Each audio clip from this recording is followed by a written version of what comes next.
I want you guys to, not for this particular story because this one's going to be difficult,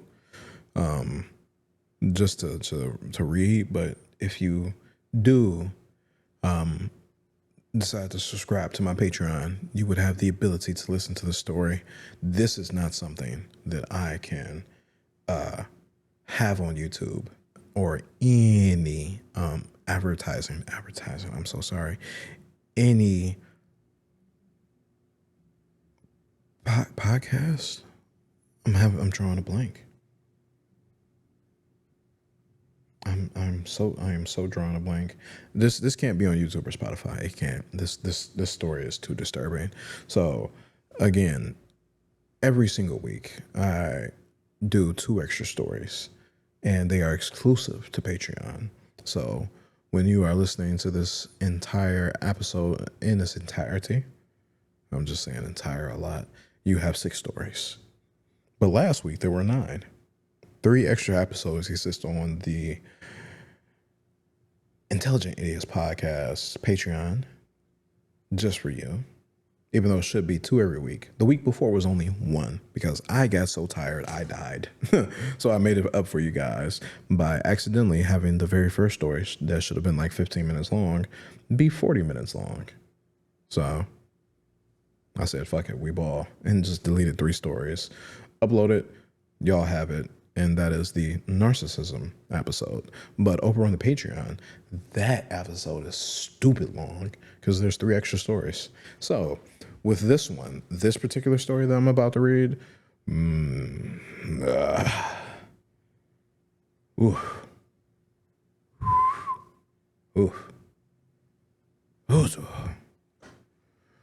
So click that link and subscribe to the Patreon so you can listen to me tell this very fucked up story. We're over in r/off my chest with a post by Captain 1958. I am not proud of my son. This Saturday, my son will have been sober for 18 months.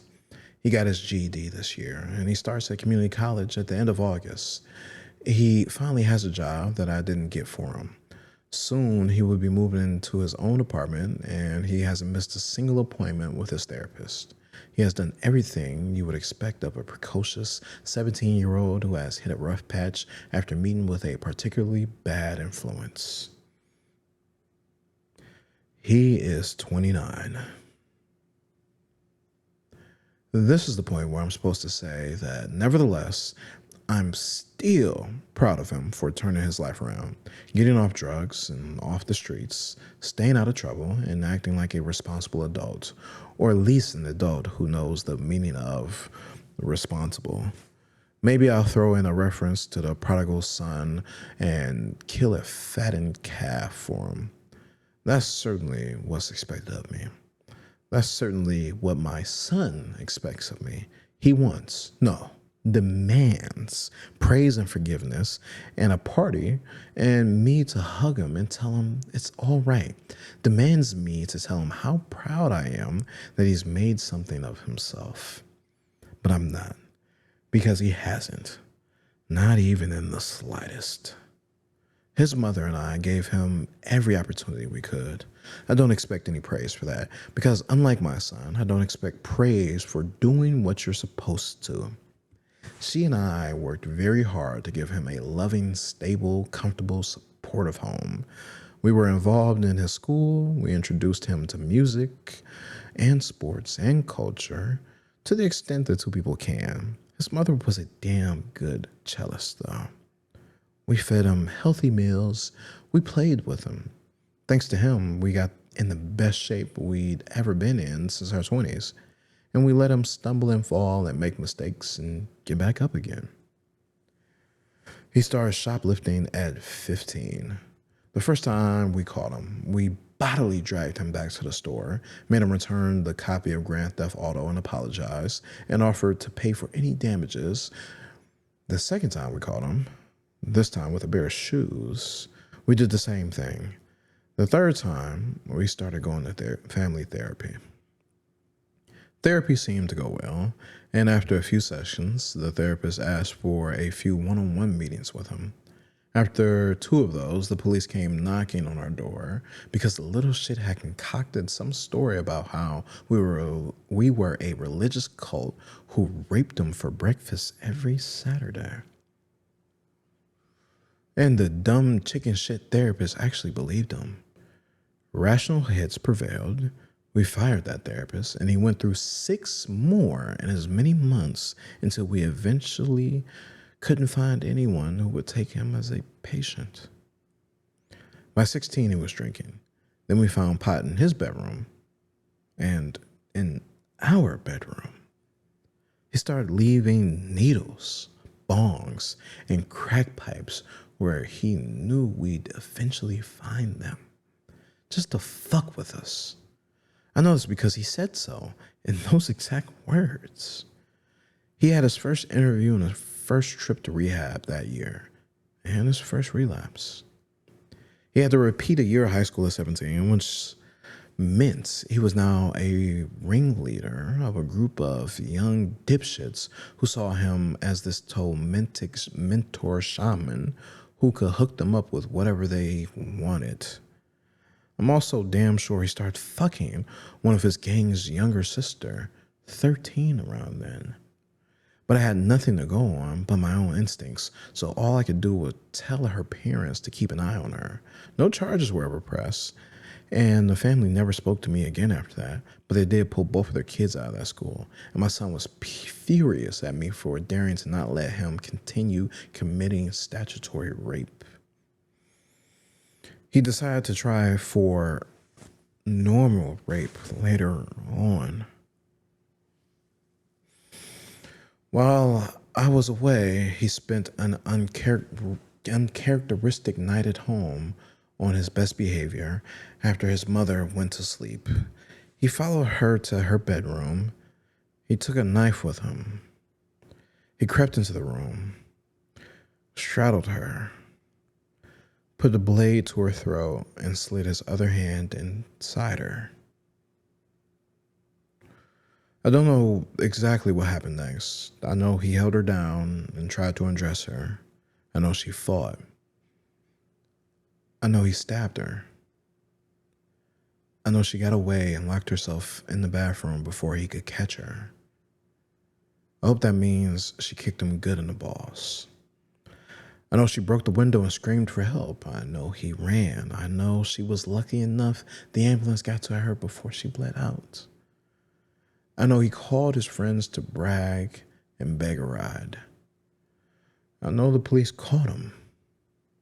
If I had been home or if I had caught him, I'd have killed him with my bare hands.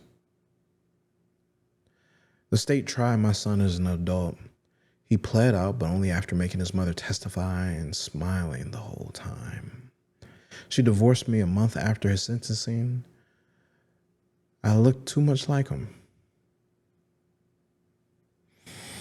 She killed herself a year later.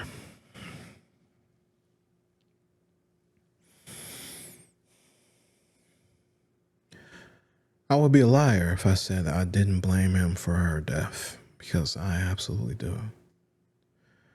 She was sober. He was sober when she went to her room. Sober when he pulled his knife. Sober when he climbed on top of her. Sober when he raped her. Sober when he stabbed her. Sober when he ran. Sober when he called his friends to brag. And sober when the police found him. When I made the mistake of visiting him after the divorce, he laughed and said she'd had enough of his dick, that I could never satisfy her. When I made the mistake of visiting him after she killed herself, he laughed again and asked how it felt to have some prick take your bitch away. I should have killed him right there. It is to my eternal shame that I did not. They let him out after serving 3 years. He spent the next 6 years on the streets, in and out of rehab, on and off other people's couches, and would grace me every 6 months or so with a phone call to demanding money. Eventually, I refused to talk to him unless it was to drive him back to rehab, and I stopped completely after he stole my wallet. 2 years ago, he came to my house with his aunt his mother's sister, in tow and crocodile tears in his eyes. He even pretended to apologize. I slammed the door. His aunt barges in, trying to shame me into forgiving the man who raped my wife, caused her death, and laughed about it. He stayed outside. He slashed my tires, threw a brick through the window, and drove off in her car. His aunt had no idea that he'd taken the keys or that he'd been armed the whole time. She blamed me. He guilted her into letting him stay with her, went to rehab and relapsed, then went again, and here we are. In stark contrast to the ball of shit that is my son in his life, I have watched my friends and colleagues, those who will still talk to me, that is, children go on to be doctors, become lawyers, skilled tradesmen, actors and musicians, academics, entrepreneurs, and have military careers. I've seen a few start their own families, and even ones who had a rough start or stumble and fail, manage to pick themselves up again, or are bravely soldiering on. I have nothing but respect for them. I also know that they do not expect juice and a fucking cookie for having a job and not getting hopped up on meth or raping their mothers for 18 whole months. My son has pretended to reform before. He has even convinced himself once or twice, but he always backslides, always relapses, always finds new ways to disappoint, always hurts other people for his own short-sighted benefit. His aunt is already at the stage where she's pretending she must have forgotten where she put some kind of knickknack or piece of jewelry and has already told me to fuck off after I warned her of what my son can, will, and has done before, and what he will do now that he thinks she is weak. I am through with him. When he fucks up again, when he hurts someone else with this ceaseless bullshit, I will not be there to pick up after him.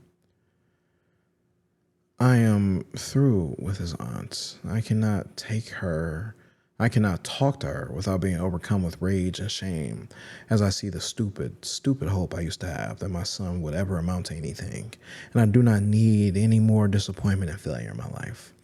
I am not proud of my son, and I am sorry for inflicting him upon the world.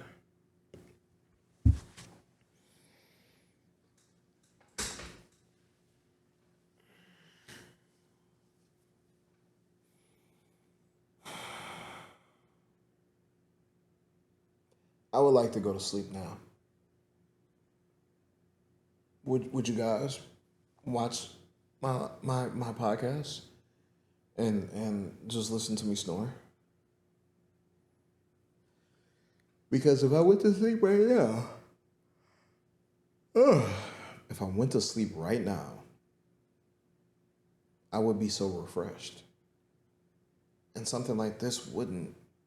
I would at least be able to read the comments. I don't even want to read the comments.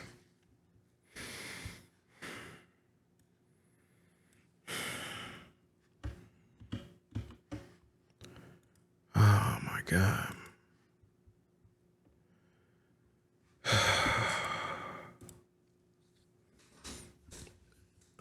The only bit of advice I have is that you should follow through with your thoughts and kill him.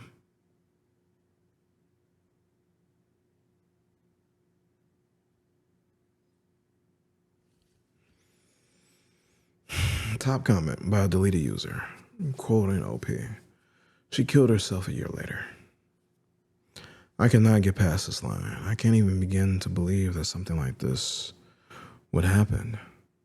OP, I am so sorry. I don't even know what else to say. I wish I could offer you a real hug or something, anything. I can't.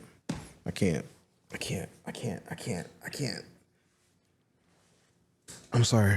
This is supposed to be an extra story for you guys. And I could have replaced this one. I had another story. I could have replaced this one. It fit the nasty theme, and I could have replaced the story. If you want to, you can read this yourself. If you want to, it's by Captain underscore 1958. That's the username. Right. I am not proud of my son. Not in all caps. You type that in, you should find the story. I can't read all this. I can't. I swear to God, I can't. Moving on.